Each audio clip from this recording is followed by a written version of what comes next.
Hello and welcome to the Cryptocurrency News channel. Well, we have big news because the SEC General Counsel, which is generally their head lawyer, has quit.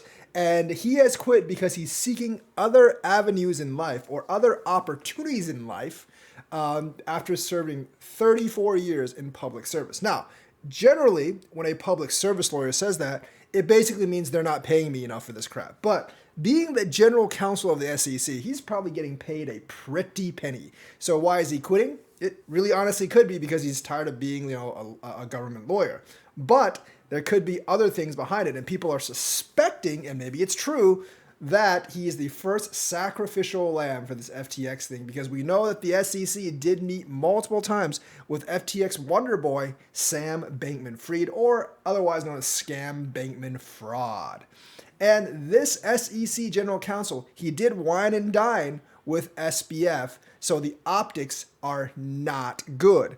I'm not really sure if this will actually affect the Ripple case and other cases the SEC is pursuing, because losing your general counsel in the middle of a case, generally not a great look, although they have plenty of lawyers structured at the SEC to work for them, so it shouldn't hurt them all that much. But this is good for us because he is a DeFi hardliner and he is resigning, so maybe DeFi will get a little break. I'm not exactly sure how they would actually regulate DeFi anyways, but maybe they'll get a little bit of a break. The person that's actually replacing him, I'm not really so sure about.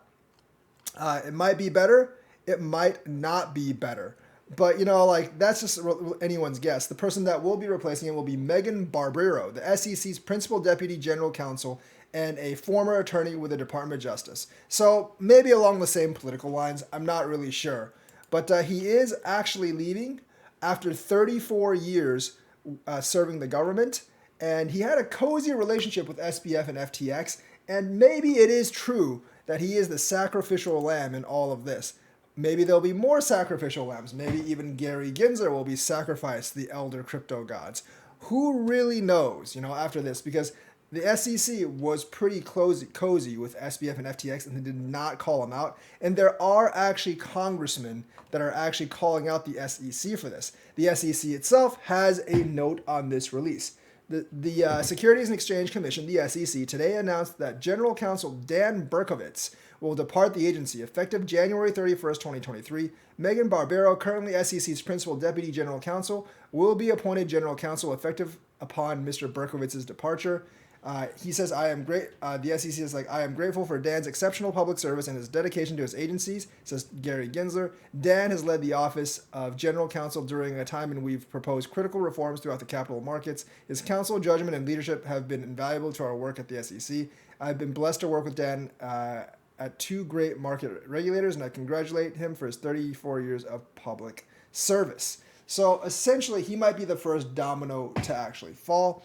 He could have been pushed out. It could have been a resignation, and maybe it'll fall on Gary Gensler as well, because he was also pretty buddy-buddy with SBF. We can only guess, but maybe this is the beginning of a fall of dominoes. I guess like those of us in the cryptocurrency industry can only hope, but I'm not really sure if that's the case. So that's the news for today. Let me know what you think. Like and subscribe. Hit that bell notifications button. Thank you, and have a nice day.